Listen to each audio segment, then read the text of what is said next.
What is सनातन? सनातन सबसे ऊपर है जो हमेशा था।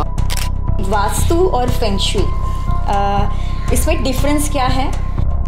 नहीं, बट ये फैक्ट है एग्जैक्टली। आपने उसे कितना प्यारा वे में आपने उसको समझाया।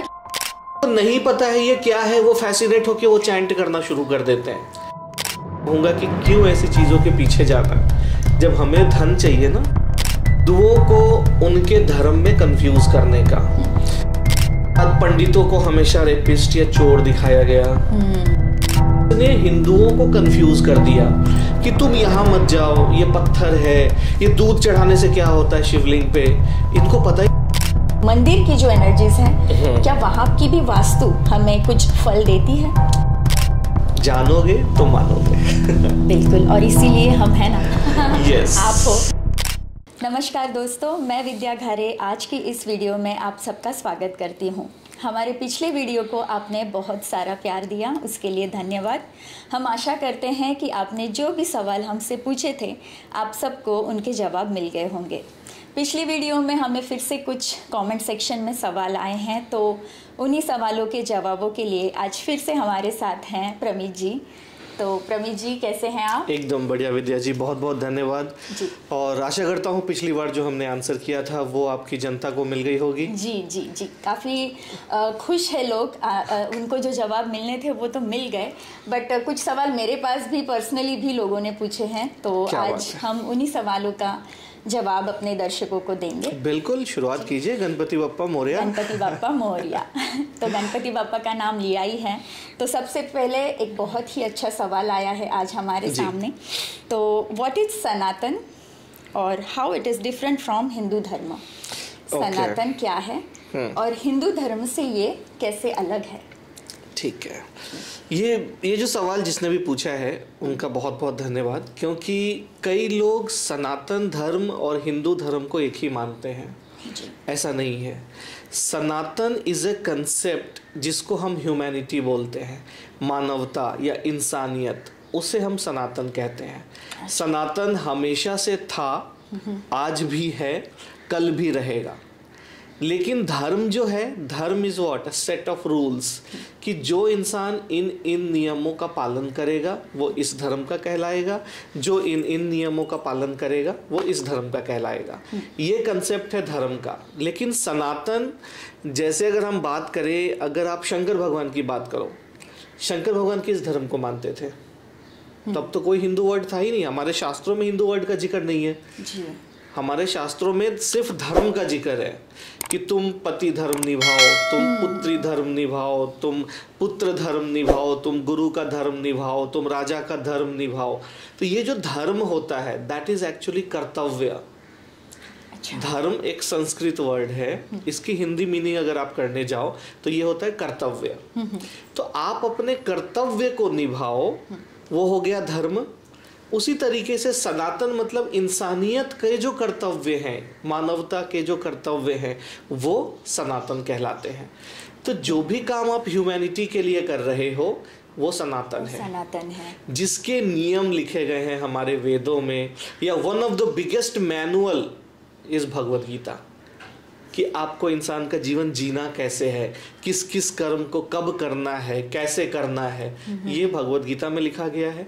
तो this is again one of the manual of Sanatan धर्म।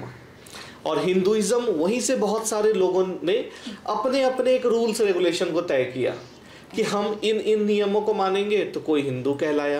किसी ने कहा हम इन नियमों को मानेंगे तो वो सिख कहलाए। किसी ने कहा हम ऐसे रहेंगे, ऐसे कपड़े पहनेंगे, ऐसे खाएंगे, ऐसे सोएंगे, ऐसे बैठेंगे, वो मुस्लिम कहलाए। किसी ने कुछ अलग फॉलो किया, वो जैन कहलाए। किसी ने कुछ अलग फॉलो किया, वो धर्म कहलाए, तो ये बौद्ध धर्म के कहलाए।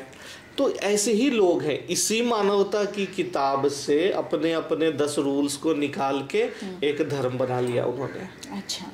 तो हिंदुइज्म और सनातन जो है बहुत अलग है। सनातन सबसे ऊपर है जो हमेशा था, आज भी है, कल भी रहेगा।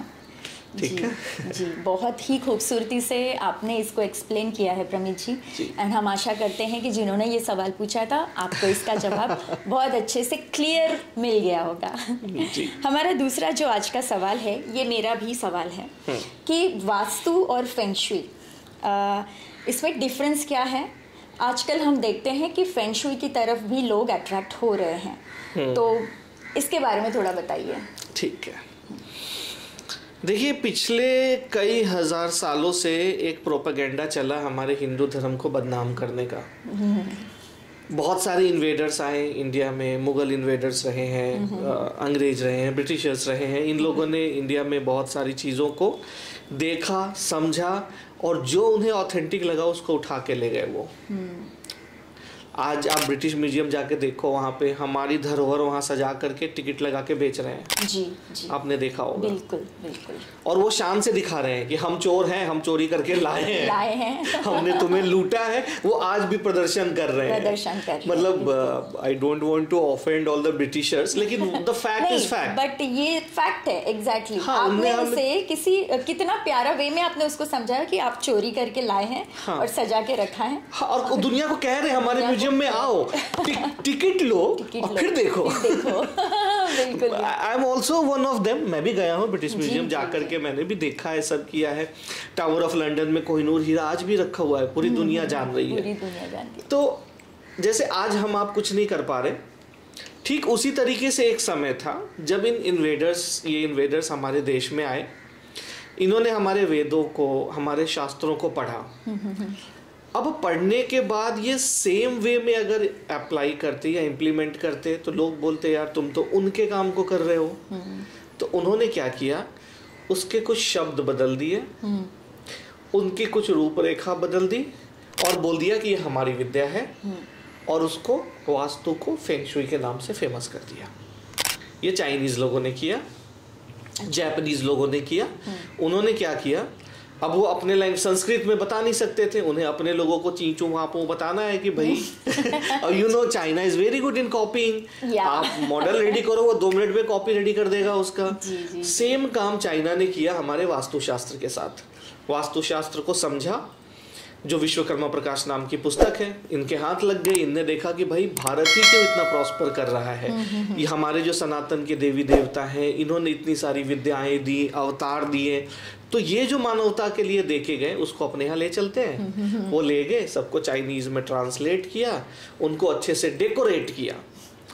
अब क्या हो जाता कि हम जब किसी चीज को नहीं जानते हैं ना, तो हम ज्यादा फैसिनेट होते हैं, थोड़ा मॉडर्न लुक दिया उसको। जब हमें असलियत नहीं पता है ना, जैसे आपने देखा होगा थोड़े दिनों पहले 1-2 अंकल आके वो कॉन्वोलेक्सा कर रहे हैं। अब जिनको नहीं पता है ये क्या है, वो फैसिनेट होके वो चैंट करना शुरू कर देते हैं। तो उसी तरीके से फेंग शुई के साथ हुआ। बहुत कम समय में सक्सेसफुल होना है, तो बस कॉन्वोलेक्सा करते रहो।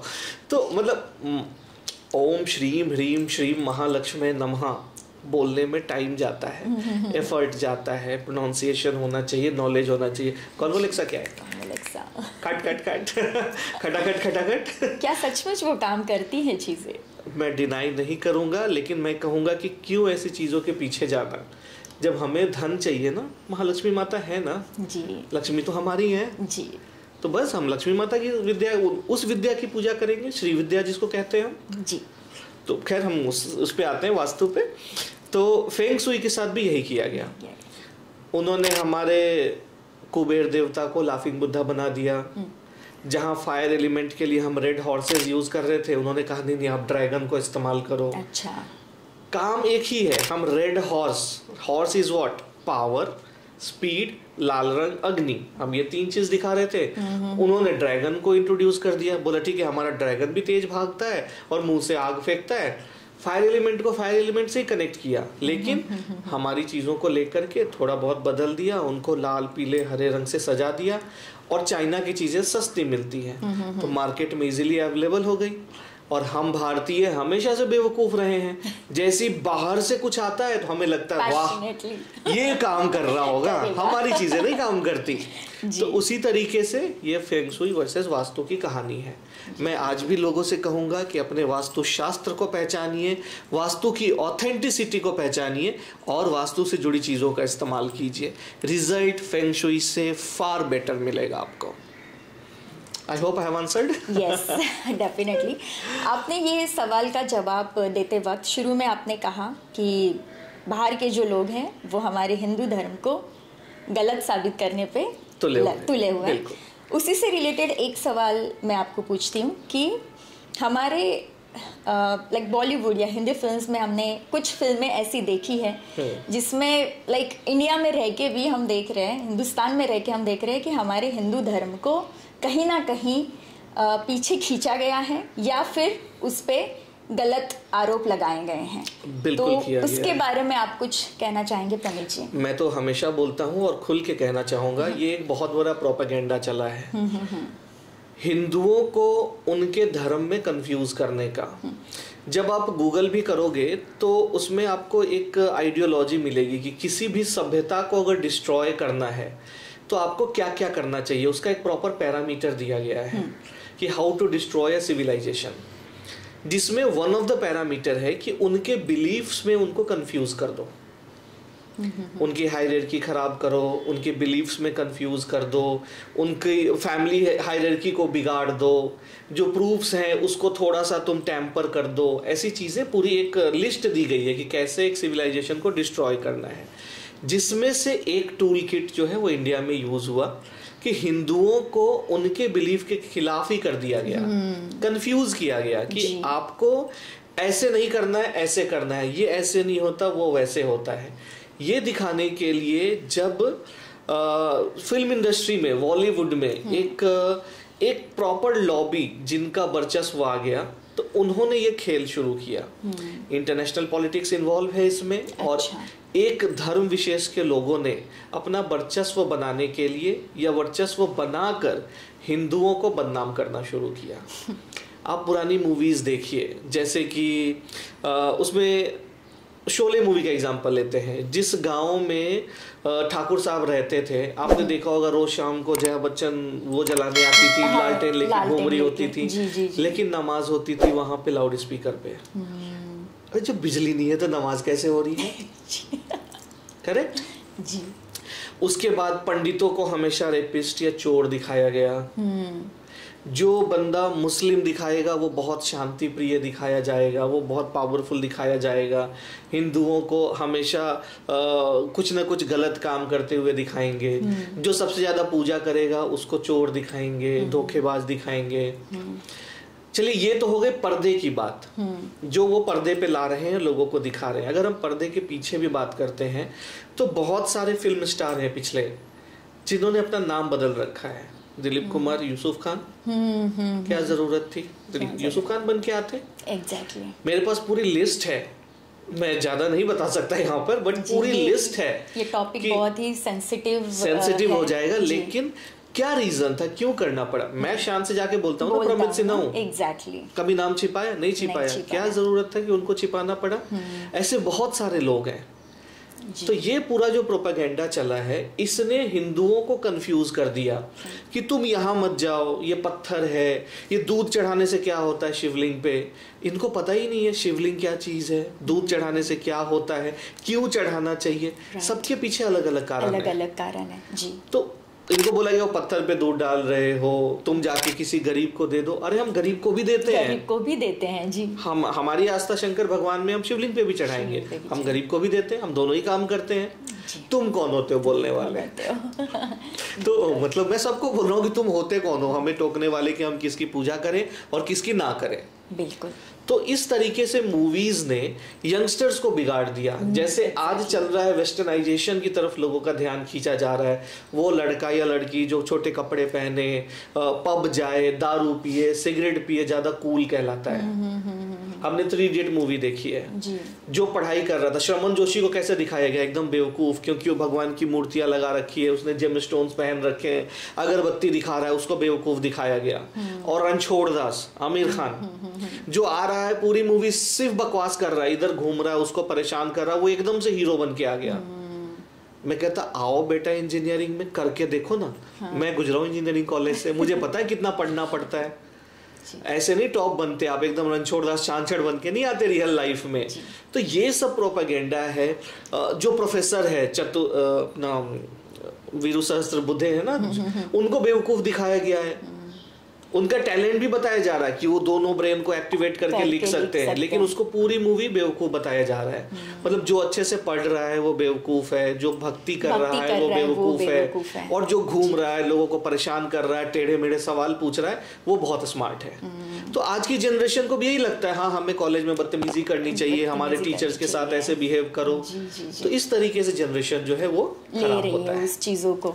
राइट। तो मूवीज का बहुत बड़ा रोल है आजकल सोशल मीडिया पे। आप टिकटॉक देखो, चाइना ने अपनी कंट्री में टिकटॉक पे सारे म्यूजिक वीडियोस, डांसिंग वांसिंग बंद कर रखा है, ओनली एजुकेशनल वीडियोस अलाउड है। देखो और इंडिया जो सबसे बड़ा मार्केट है उसको बिगाड़ो, उनको नाचने में लगा दो, उनको गाने में लगा दो, उनको फालतू चीजों में लगा दो, और अपने देश को संभाल के रखो। जी सचमुच ये सोशल मीडिया जो चीज़ है इससे काफ़ी कुछ बदल सकता है अगर आप अच्छे वीडियोस बच्चों तक पहुंचाए, या फिर अगर उनकी तरह जैसे बाहर के लोग कर रहे हैं कि उसको लिमिटेशन डाला हुआ है सिर्फ एजुकेशनल, या तो सचमुच हमारे देश में भी बहुत सारे बदलाव आ सकते हैं।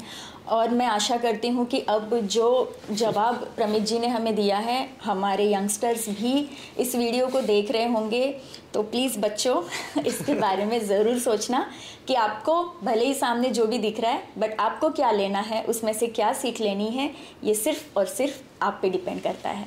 तो थैंक यू प्रमित जी। हमारा अगला सवाल, तो प्रमित जी हमारे बड़े बुजुर्ग हमेशा कहते हैं कि मंदिर में जाना चाहिए पर्टिकुलर डे पे, मतलब सोमवार के दिन शंकर भगवान जी के मंदिर चले जाइए, मंगलवार के दिन गणपति बप्पा के दर्शन ले लीजिए, हनुमान जी के मंदिर चले जाइए, शनिवार के दिन हनुमान जी के मंदिर। तो इसके बारे में थोड़ा बताइए कि मंदिर की जो एनर्जीज हैं, क्या वहाँ की भी वास्तु हमें कुछ फल देती है?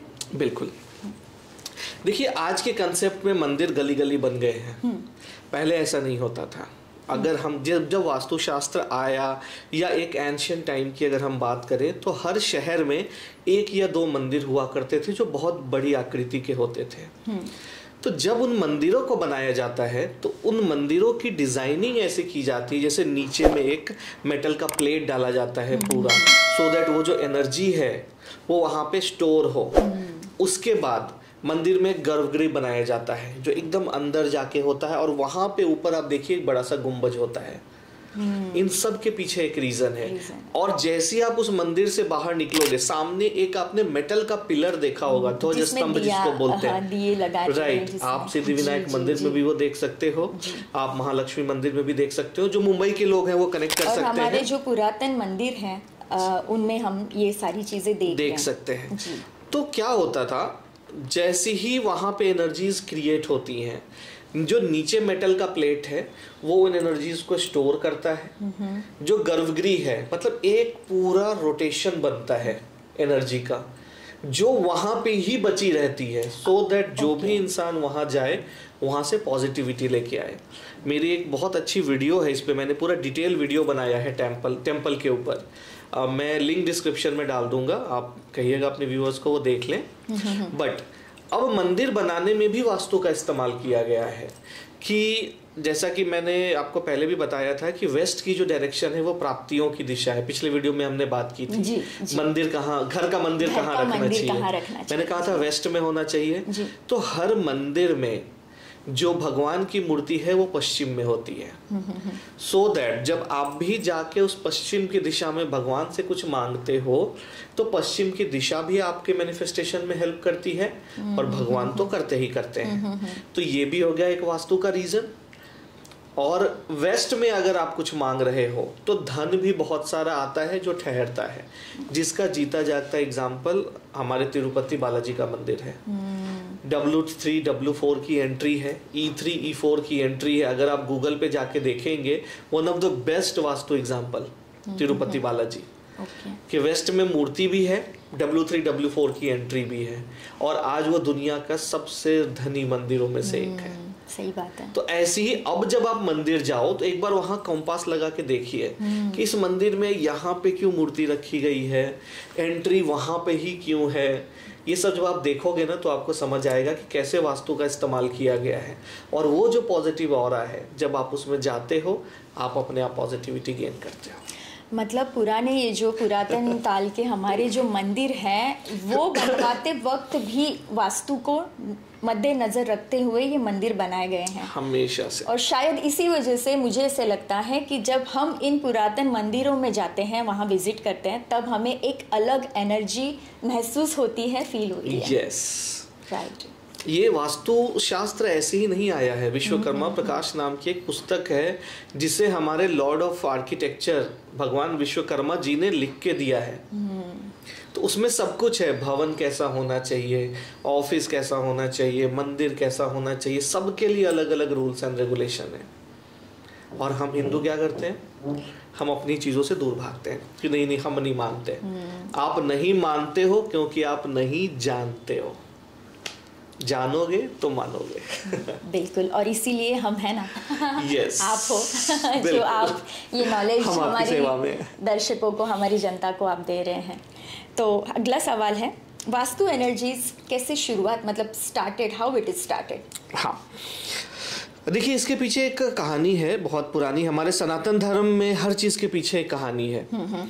तो वास्तु देवता नाम के एक वास्तु पुरुष हैं जिनके बारे में हमने हमेशा सुना है, वास्तु शांति कराओ, वास्तु पुरुष हैं। करेक्ट। तो वास्तु पुरुष को ब्रह्मा जी का वरदान मिला कि आप जहाँ भी जाओगे, जब भी नया निर्माण होगा आप वहाँ विराजित हो जाओगे। अच्छा। और आप अपने कुछ सिग्निफिकेंस के साथ उस भवन में, उस भूमि में विराजित होगे। जो भी आपके प्रिंसिपल्स को फॉलो करेगा, रूल्स रेगुलेशंस को फॉलो करेगा, उनको पॉजिटिव रिजल्ट मिलेगा। और जो भी इन प्रिंसिपल्स के हिसाब से खुद को अलाइन नहीं करेगा, उनको नेगेटिव एनर्जीज मिलेंगी। तो यहाँ से वास्तुशास्त्र की शुरुआत हुई। बाद में इन प्रिंसिपल्स को भगवान विश्वकर्मा ने एक पुस्तक में, जो अथर्ववेद का पार्ट है विश्वकर्मा प्रकाश, उसमें लिख करके एक सनातन हमारे लोगों के लिए फैलाया गया। बट इसमें भी बाद में बहुत सारा प्रोपेगेंडा हुआ कि ऑथेंटिक वास्तु नॉर्मल लोगों से छिपा लिया गया। आप जब देखने जाओ तो राजा महाराजाओं के महलों का जो वास्तु किया जाता था वो बिल्कुल अलग होता था, और प्रजा के लिए जो वास्तु था वो बिल्कुल अलग था। ऐसा क्यों? क्योंकि अगर प्रजा वो वाला वास्तु कर लेती तो ये भी राजा बन जाते। ये भी राजा, ओह माय गॉड। तो धीरे धीरे जब ये पुस्तक बाहर आई, लोगों का एक अवेयरनेस बढ़ा, तो पता चला अच्छा हर कोई राजा बन सकता है अगर ये चीजों को आप फॉलो करें। यस, तो अगर आपको भी राजा बनना है तो मेरा कोर्स है वास्तु का, आप मेरे कोर्स को ज्वाइन कर सकते हो। एक बहुत अच्छा कोर्स हमने डिज़ाइन किया है जिसमें हम वास्तुशास्त्र के सारे प्रिंसिपल सिखाते हैं, 5 एलिमेंट सिखाते हैं, 16 डायरेक्शंस, 45 देवताज। उसके बाद वास्तु को अप्लाई कैसे करना है, घर में कैसे होगा, ऑफिस में कैसे होगा, इंडस्ट्री में कैसे होगा, वास्तु से पैसे कैसे क्रिएट करें, रिलेशनशिप को कैसे बनाएं, आप अपने करियर को कैसे बढ़ाएं, हेल्थ कैसे बनाएं, ये सारी चीज़ें उस कोर्स में है। अगर आपको इसके बारे में और जानकारी चाहिए तो डिस्क्रिप्शन में कॉन्टैक्ट नंबर है, डिटेल्स है, आप वहाँ कॉन्टैक्ट कर सकते हैं। बिल्कुल बिल्कुल। और मैंने इतने सस्ते में इस कोर्स को लॉन्च किया है विद्या जी, जो पूरे इंडिया में कोई क्रिएटर, कोई कोच नहीं पढ़ा रहा। अच्छा। मैंने 5000 से ज़्यादा बच्चों को पढ़ा दिया है। 5000 ज़्यादा स्टूडेंट मेरी एकेडमी ऑफ स्पिरिचुअल लर्निंग से निकल चुके हैं। आगे मेरा सपना है कि मैं हर घर एस्ट्रोलॉजी और वास्तु को पहुँचा दूँ।